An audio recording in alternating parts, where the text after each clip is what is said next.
Sejam todos muito bem-vindos a mais um episódio do nosso podcast A Mandala Saúde. E hoje estou aqui com o meu digníssimo, maravilhoso, lindo marido, o fisioterapeuta osteopata Gregório Ferreira. Sou eu. Eu estou com a minha esposa maravilhosa, doutora Daniela Rebelato, fisiopélvica, fantástica. Continua. Tudo de bom, Samara. Então, e hoje, qual é o nosso tema de hoje? Nosso tema de hoje é dor no pescoço, dor no ombro, no braço. Você se identifica? Quais são as causas? Como é que a gente pode tratar? Vamos lá, doutor Gregório? Bora, vamos conversar a respeito. Manda ver.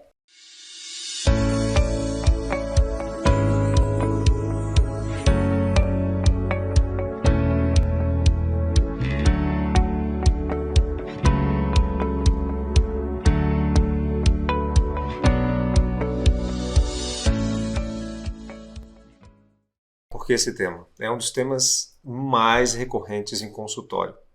Tá certo, gente? Olha a importância disso.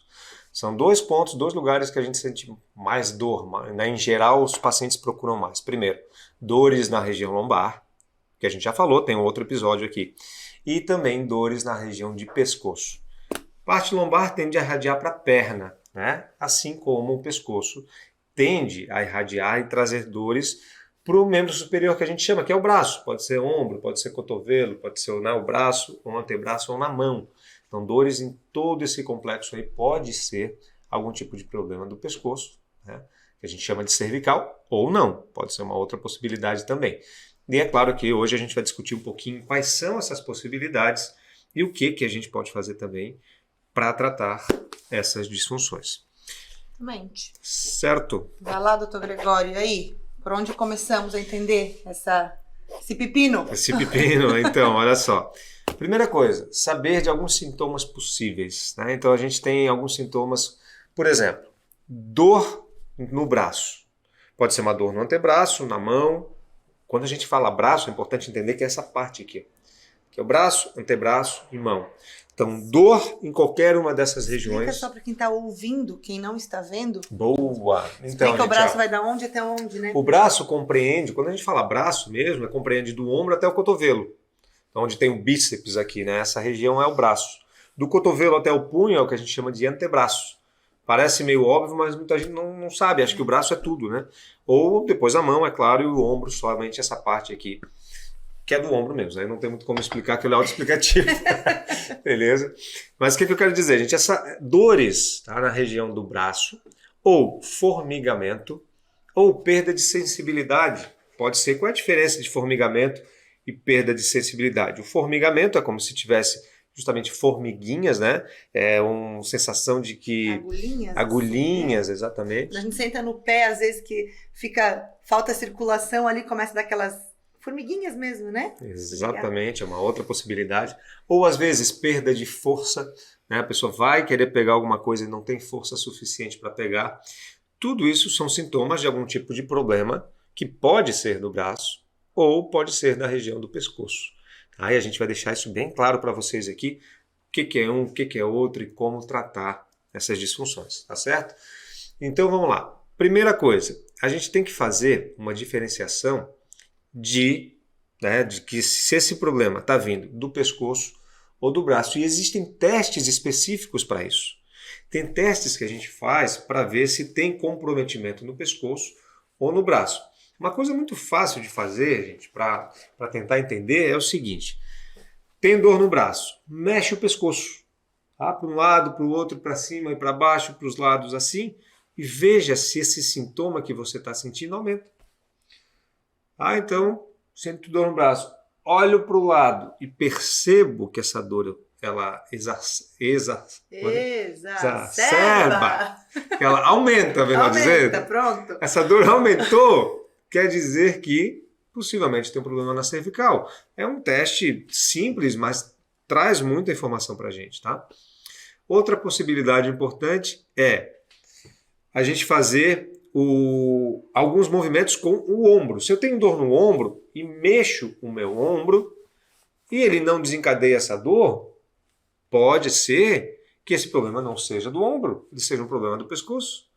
Teria uma certa lógica, se a gente parar para pensar, Se eu estou com o ombro inflamado ou com um problema nele, ao movimentar o ombro, deveria trazer algum tipo de dor. Então, os testes mais simples seriam esse. Eu mexo o pescoço, vejo se desencadeia a dor, mexo o braço e vejo se desencadeia a dor. Aí a gente já consegue fazer uma pequena triagem e tentar entender o que está acontecendo. Gregório, agora, quando a gente fala, né, a cervical, cotovelo, por exemplo, tá até mão, né? É difícil às vezes entender a relação, tá? Mas se eu tô com dor na mão, o que o meu pescoço tem a ver com isso? Excelente, excelente. Né? O que tem a ver? Olha só, gente, aí a gente tem que pensar de como é composta essa estrutura, tá? Nós temos nervos que vêm para o braço, e esses nervos, eles saem do pescoço. Então, desde a parte média do pescoço, que a gente chama aqui C4, né, que é a quarta vértebra da cervical, para baixo, eu vou ter os nervos que vão compor aqui o que a gente chama de plexo braquial.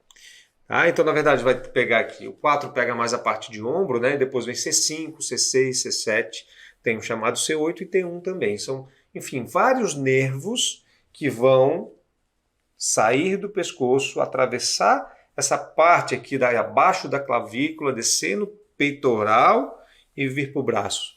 Então, quando eu tenho algum problema no pescoço, que pode ser processo degenerativo, pode ser hérnia discal, protusão discal, ou até mesmo algum bloqueio mecânico, pode levar a comprimir esse nervo e trazer sintomas para o meu braço.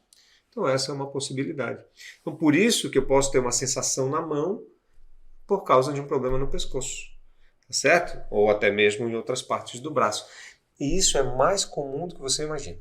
É muito comum chegar paciente em consultório com problemas no braço, no ombro, a gente vai avaliar e é do pescoço. É bonito, né? O quê? Porque você. Obrigado. Estava aqui admirando. Agradeço. Achei que tu ia falar que era inteligente. Inteligente, mas também? que deixa mais bonito ainda. Então tá, obrigado. Não, estava só admirando. Valeu. Então pode ser vindo do pescoço, tá? Outra possibilidade é o que a gente chama de síndrome do desfiladeiro torácico. Eu sei que é um nome complexo, mas o que isso quer dizer? Que o problema, às vezes, ele não está no pescoço, mas ele está no trajeto. Então, por onde passam esses nervos, eu posso ter algum tipo de compressão.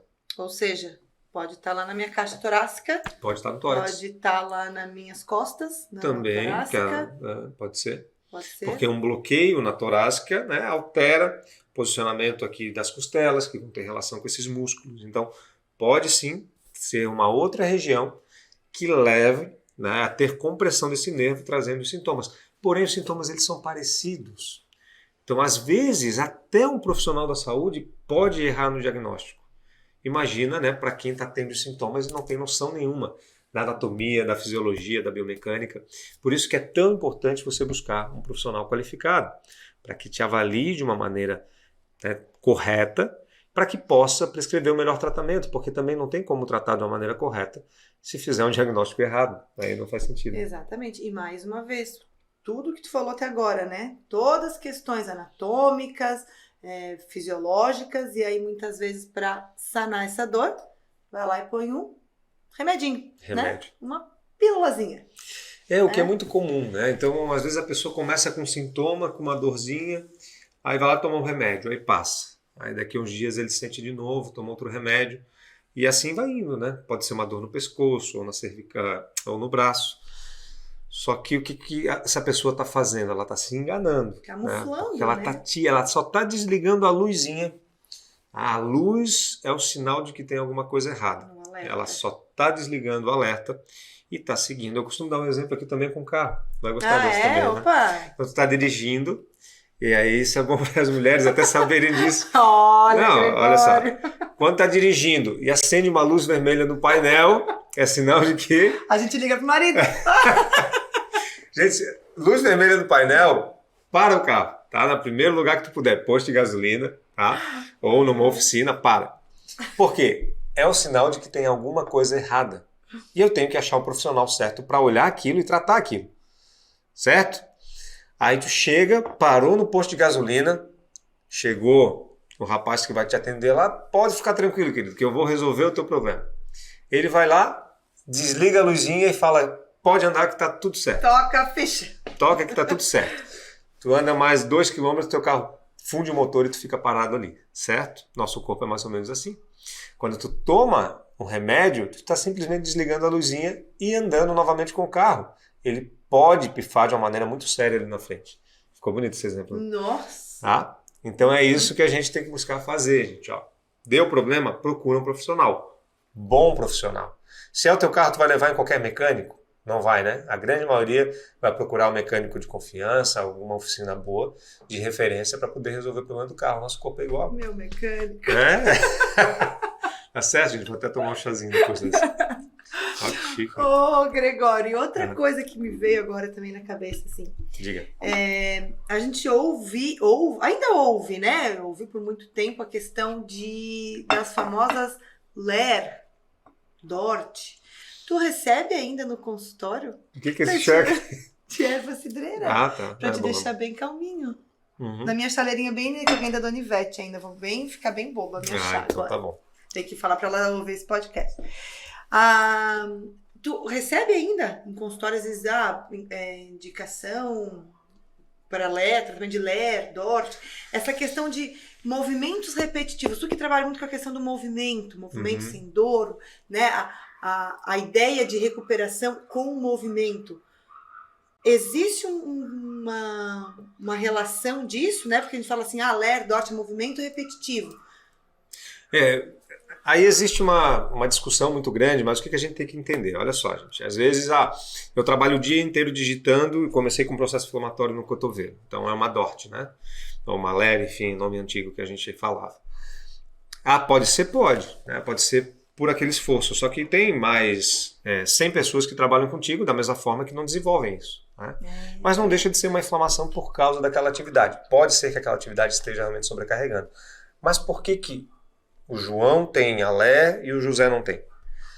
Porque, possivelmente, tá? Esse João, né, que tem a LER, foi o que eu falei, o José que não tem.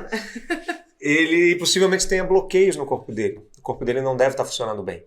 Então é isso que está levando a sobrecarga. É isso que a gente tem que entender. Não é só a atividade. Porque se fosse só atividade, todo mundo que faz aquela atividade deveria ter o processo inflamatório. Seria bem lógico. Mas não é isso que acontece. O que você está pensando aí? Tá? Não vem com a tua área hoje. Hoje o podcast é meu. Ela já está pensando em outras coisas. Tenho certeza que ela está pensando. Posso falar? Não. Vamos lá. Conclui. Então, vai muito da atividade que cada um exerce, mas tem que pensar na relação da particularidade de cada pessoa. Cada pessoa tem a sua história e as suas restrições físicas. E é aí que entra um bom tratamento, que é a gente encontrar o que aquela pessoa tem de restrição e tratar em cima disso. Tá certo? Então, um trabalho preventivo também, né? Sem dúvida, né, gente? Porque assim, eu mais uma vez vou falar, quase todo podcast eu falo da tríade da saúde, né? A importância da mobilidade, da flexibilidade e da força. Então, de novo, vamos dar esse exemplo. A pessoa está ali o dia inteiro, trabalha digitando. Aí olha só, a posição da cabeça para frente, todo travado aqui o corpo para frente, a cabeça para frente, trancando a inervação, nervos e vasos que vêm para o braço, tudo travado aqui. Ó. E a pessoa fica 8 horas assim. Gente, isso vai dar problema mais cedo ou mais tarde. Ou vai sentir no pescoço, ou vai sentir nos braços. Tá? Se é uma pessoa sedentária, pior ainda, porque essa pessoa ela não tira nenhum momento para ela para sair e se movimentar, mobilizar e tentar reverter esse quadro. Se é uma pessoa que é sedentária e se alimenta mal, pior ainda, porque ela se intoxica também, além de não se movimentar. Se é uma pessoa estressada, então assim, olha, vai somando coisas ruins. Por isso que é tão importante a gente ter hábitos positivos, né? Fazer atividade física, se alimentar bem, trabalhar a mobilidade, a flexibilidade, além da força, pegar sol. Aí vai falar, mas tudo isso é saúde, gente. Tudo isso são hábitos bons. Por que é fácil ser sedentário, sentar no sofá, tomar cerveja e comer doce? Mas isso é gostoso. Mas por que não pode ser gostoso estar saudável e sem dor? Certo, gente? Ressignificar o prazer, né? Exatamente isso. Ressignificar o prazer. De prazer tu entende, né? Muito, muito. Então, Entendeu? Tá certo? Então é importante realmente começar a pensar nisso, tá? Que caminho que eu quero tomar, tá? E quando aparece uma dor, para e pensa. Cada um de vocês que estão vendo isso agora, para e pensa. Quais são os meus hábitos? Tá? Faça atividade física, sim ou não? Gente, se não faz atividade física, aí já é 50% de chance de ter alguma coisa. Pelo menos, né? A gente está falando aqui pelo menos. Porque se não se mexe, não vasculariza, não mobiliza, não chega sangue, não chega nutriente, o tecido tende a morrer. Tá? O tecido vai sofrer. Então precisa de atividade física. Depois é pensar nos outros pontos, né? Alimentação, sono, sol, contato com a natureza. Desligar um pouquinho disso aqui também, né? Desligar celular. Aqui, né? Tô pensando até a posição aqui, ó. Diminuir o estresse. Não cutucar a esposa, né? Ter uma relação super importante tranquila isso. com a esposa, que isso pode ser um problemão, a gente pode interferir. Gregório, deixa eu perguntar o que eu queria te perguntar. Ô, Gregório, e será que eu posso falar a palavra aqui? Não tem problema? Pode, né? Acho que pode, né? Então tá, qualquer coisa baixa um Mas usa termos mais técnicos, né, por favor. Tá. Então, um trabalho... Um trabalho, assim, né? Colocar o homem... Tem uma mulher, ok? Que tem uma vida de amor próprio, assim, e de, né, que faz amor consigo mesmo. Assim, se autoestimula, constantemente, assim. Né? Isso. Pode estar desenvolvendo alguma problema de ombro? Olha...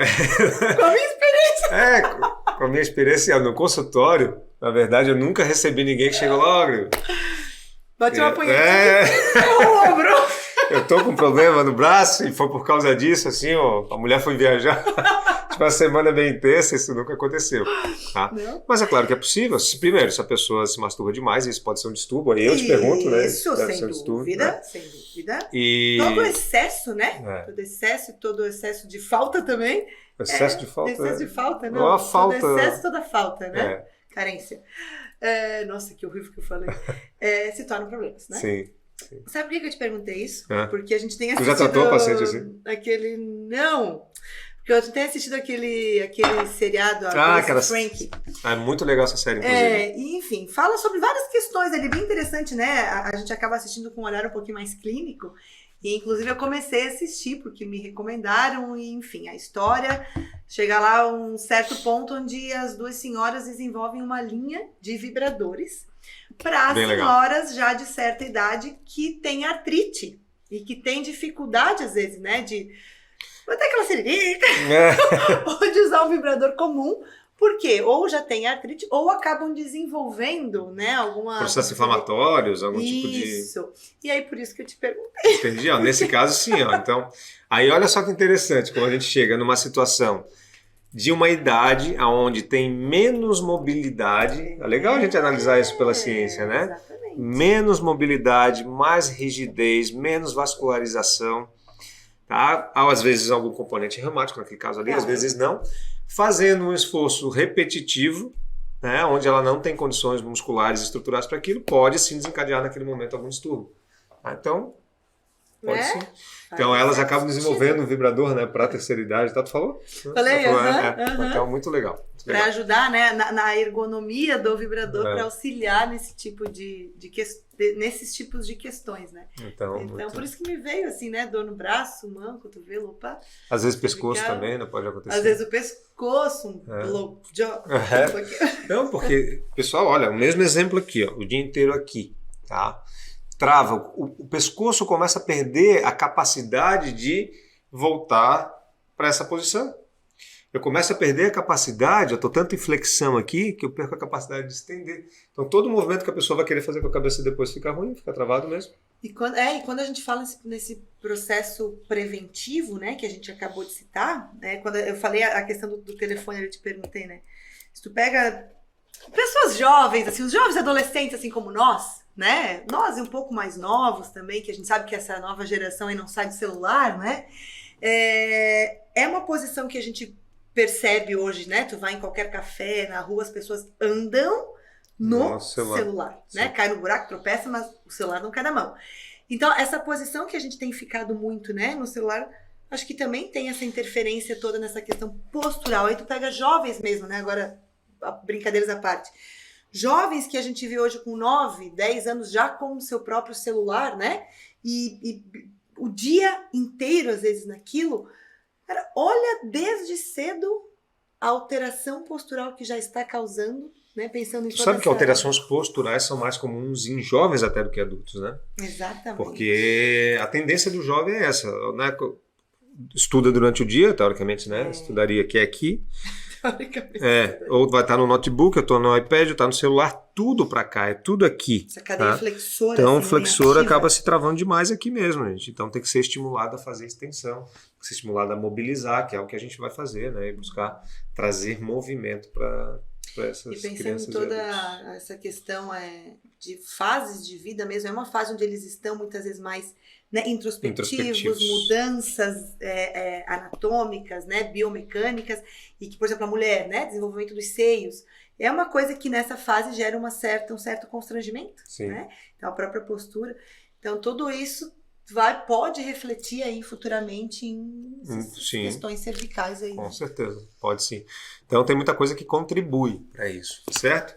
Então assim, se você tem algum tipo de dor, sintoma no braço, tá? Desde o ombro para baixo, de novo os sintomas que eu falei, dor, falta de força, falta de sensibilidade, né? Sente menos, ou formigamento, sensações esquisitas no braço, pode ser pescoço ou o trajeto do nervo, ou até mesmo alguma inflamação no braço. O que a gente tem que fazer é diagnosticar, tentar entender de onde vem. Quando a gente consegue entender de onde vem, eu consigo tratar a causa real. Não vai ser um remédio, tá, que vai resolver isso aí. Tá? Muitas vezes, em algum processo inflamatório agudo, no primeiro momento, pode ser prescrito? Pode até ajudar no processo. Mas se não achar questão mecânica, gente, nós não vamos ter uma resposta plena. Tá certo? Então é importantíssimo que seja encontrado a causa real. Ao encontrar isso, a gente vai conseguir tratar. Então a gente vai buscar, através da melhora da mobilidade das estruturas, corrigir a mecânica, seja a mecânica da cervical, seja a mecânica da torácica ou do trajeto. Isso é bem possível. Gregório, mas eu já sei o que eu tenho. Eu fiz um exame e no exame deu que eu tenho hérnia de disco. E agora? Muitas vezes... Pode na cervical também, a gente associa muito com a lombar. Hérnia de disco no pescoço. No pescoço. A hérnia de disco no pescoço, na cervical. Pode acontecer de ter uma hérnia de disco e o teu sintoma nem ser da hérnia. Isso eu atendo com muita frequência. Tá? Tem uma hérnia que pode ser até grande, mas o sintoma não ser dela. Às vezes pode realmente ser dela. Tá? E aí, dependendo do que for, o tratamento ele vai por caminhos diferentes, mas sempre com o mesmo objetivo, que é restabelecer a função, diminuir a dor e fazer com que esse paciente volte para alguma atividade física. Gregório, mas eu não faço atividade física. Então você vai começar uma atividade física. Tá? Porque tem que ter uma atividade física na tua vida. Isso é fato. Porque senão daqui a pouco tu vai estar voltando. Não tem jeito. Mais cedo ou mais tarde vai voltar para o consultório. Tá certo? Então a gente tem que fazer as correções e encaminhar em seguida para alguma atividade. Isso é fato. Tá certo? E um ponto muito positivo assim do teu trabalho é que assim como a gente fala do remédio, né? Vou tomar um remédio para tirar dor. Ok, tira dor, né? Mas a questão da causa não está sendo trabalhada. E dentro do teu trabalho, o que tu faz em consultório é muito bacana, porque às vezes a pessoa chega sem levantar o braço, sem mexer o braço, assim, né? O ombro congelado. E muitas vezes, né, Gregório, com uma sessão, né, restabelecendo toda a função adjacente em torno de tudo que o Gregório falou, cara, a pessoa sai colocando mão lá no teto, assim, ó. Poxa, o próprio astral, a autoestima da pessoa já muda, então para ver como a questão da dor é, né, algo muito limitante. Então, e esse tratamento é um tratamento muito breve, né? Quando sabe-se a causa, quando se investiga a causa correta, o tratamento... O tratamento, da maneira como eu faço, raramente eu vou fazer mais do que 6 sessões no paciente. É muito raro eu tratar mais do que 6 sessões. Olha só, gente, a diferença, né? Tem muitos tratamentos de fisioterapia que são tratamentos com protocolos longos, né? 10, 20, 30 sessões. Então a gente busca resolver com menos tempo, com essa ideia, né, de corrigir a causa. Então eu tenho um método próprio que eu trabalho hoje, né, que a gente desenvolve não é do dia para a noite, é algo que vem aí de pelo menos 15 anos de estudos, experiências e estudos contínuos, que a gente consegue ir ajustando, fechando, organizando e levando para algo que dá resultado, certo? Mas quando a gente consegue achar isso, poucas sessões a gente consegue resolver. E o que é importante também frisar, né? Que às vezes você tem a questão da dor, né? A pessoa vai, beleza, tirou a dor, não volto mais. Muitas vezes, isso, né? Então, um problemão. Então, essa abordagem inicial que tu faz também de explicar, e esse é o nosso objetivo hoje aqui também, é mostrar que assim, a dor, é o primeiro fator que a gente vai intervir, mas tem todo o resto do iceberg lá atrás que tem que ser corrigido. Sim. Né? Porque assim, ó, eu sempre explico que nosso foco é sim aliviar a dor, a primeira coisa que a gente quer é diminuir a dor do paciente, mas nosso foco principal é deixar ele mais capaz para a vida, certo? E a partir do momento que a gente diminui a dor, não quer dizer que resolveu o problema. As alterações mecânicas, muitas vezes, existem outras e uma série de alterações que a gente vai ter que corrigir. Por isso que eu costumo dizer, é um tratamento. A gente precisa de alguns encontros, a gente precisa entender o que está acontecendo. Tem alguns casos que uma sessão, 2 resolve? Tem. Tá? Mas aí encaminhando essa pessoa para alguma atividade física, não vai escapar disso. Ou a pessoa, né, ou a pessoa já é um atleta, ou a pessoa já faz uma atividade física, né, ela já tem essa cultura, né, de se movimentar. Aí é algo geralmente mais fácil. Mas se chega alguém lá, imagina, você está ali 35, 40 anos, tá? Nunca fez atividade nenhuma, sedentário, travado, parado, tive uma dor, cheguei lá, olha, soube que tu faz um bom trabalho, eu quero resolver meu problema. Acho que uma sessão a gente vai resolver.